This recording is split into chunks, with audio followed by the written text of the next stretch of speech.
లోక్సభ ఎన్నికల్లో MP ticket గురించి అని ఫస్ట్ మీ పేరే చాలా వరకు ఉంది సార్. అక్కడ ఢిల్లీలో మల్లు రవి రాజీనామా చేసిన తర్వాత ఇక్కడ ఆయన పేరు వినిపించిందని చెప్పేసి అంటున్నారు. అది నిజమేనా సార్? అనేది అంటూనే ఉంటారు, జరుగుతూనే ఉంటారు. అదే జరిగింది. అంటే మీరు దానిపైన అయితే చాలా వరకు అయితే ఆశించారు కదా sir. That is the beauty of Congress party.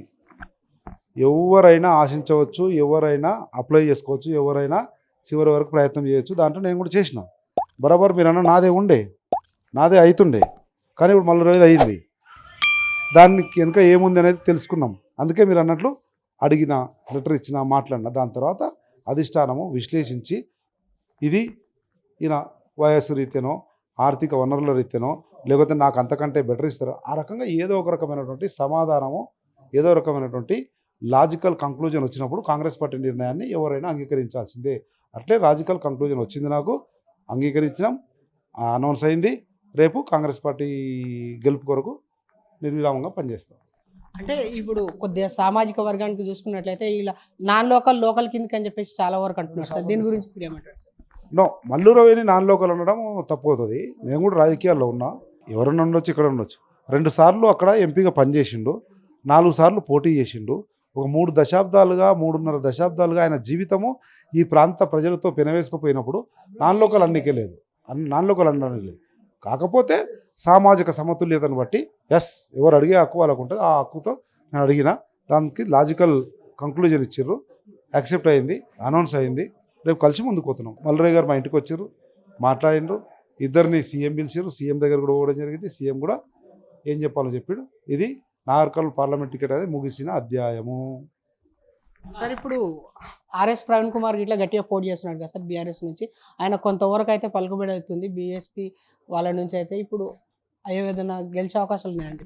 BRS పార్టీలో చేరక ముందు ఆర్ఎస్పీ అనేటువంటి ప్రవీణ్ కుమార్ అనే నా అన్నయ్య చాలా జాతి ప్రయోజనాల కొరకు, బడుగుల కొరకు మాట్లాడుతాడో, బడుగుల కొరకు పనిచేస్తున్నాడో కొద్దిగా గొప్ప నమ్మకమో, విశ్వాసం ఉండే కొంతమంది అభిమానులు, శ్రేయోభిలాషులు ఉండ్రి. బీఆర్ఎస్లో చేరిన రోజే ప్రవీణ్ కుమార్ యొక్క ప్రజల్లో కానీ మా జాతిలో కానీ ఉన్న ఆదరణను కోల్పోయిండు. జీవితంలో ప్రవీణ్ కుమార్ చేసిన అతిపెద్ద తప్పు ఏంటంటే బీఆర్ఎస్ పార్టీలో చేరడం. ఏమాత్రం లాజికల్ కంక్లూజన్ లేకుండా, ఏమాత్రం జాతి ప్రయోజనాలను కానీ ఆయన స్వార్థ ప్రయోజనాలు కానీ ఏమాత్రం ఆలోచన చేయకుండా తీసుకున్నటువంటి తప్పుడు నిర్ణయంగా నేను భావిస్తూ ఉన్నా. నేను కాదు, యావత్ తెలంగాణ సమాజంలోని మా వర్గం భావిస్తూ ఉంది. రేపు ఎన్నికల్లో ఫలితాల్లో అది స్పష్టంగా కనబడుతుంది. ఆయన ఓటమి దరిద్రంగా ఓడిపోతాడు. ఆ ఓటమే ఆయన గుణపాఠం అవుతుంది.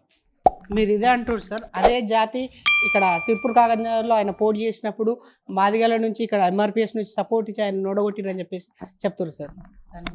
సిర్పూర్లో ఏం జరిగింది, ఎవరు ఓడగొట్టిరు అన్నది ఆయనే చెప్పిండు కదా. అది తెలిసి గుణపాఠం వచ్చిన తర్వాత కూడా బీఆర్ఎస్ పార్టీలకు ఎట్లా పోతుంది. ఎన్నికల సబ్జెక్ట్ వచ్చినప్పుడు అన్ని వర్గాలను కలుపుకొని పోవాల్సిన అవసరం ఉంటుంది. ఆడ బీజేపీ ఓడగొట్టినంటే బరాబర్ బీజేపీ ఓడగొడుతుంది. మళ్ళీ వాళ్ళ పార్టీ వాళ్ళు చెప్పుకున్నది అందరినీ కలుపుకున్నారు, కనుక గెలిచిండ్రు. నువ్వు ఒకటే దాని మీద పోతున్నావు, అది కూడా తప్పు దారిలో పోతున్నావు. బీఆర్ఎస్కు ఏమైనా పోతుంది, అర్థం ఉందా?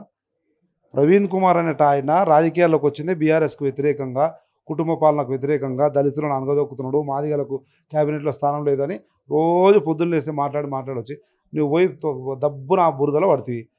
ఇన్ని సంవత్సరాలు నీ ఇమేజు, నీ జాతిలో ఉన్నటువంటి ఆ అభిమానులు అనుకోండి, జాతిలో ఉన్నటువంటి ఆ ఇమేజ్ కానీ పూర్తిగా మంట కలిసిపోయింది. అది ఓట్ల రూపకంగా నార్కన్లా తేలిపోతుంది.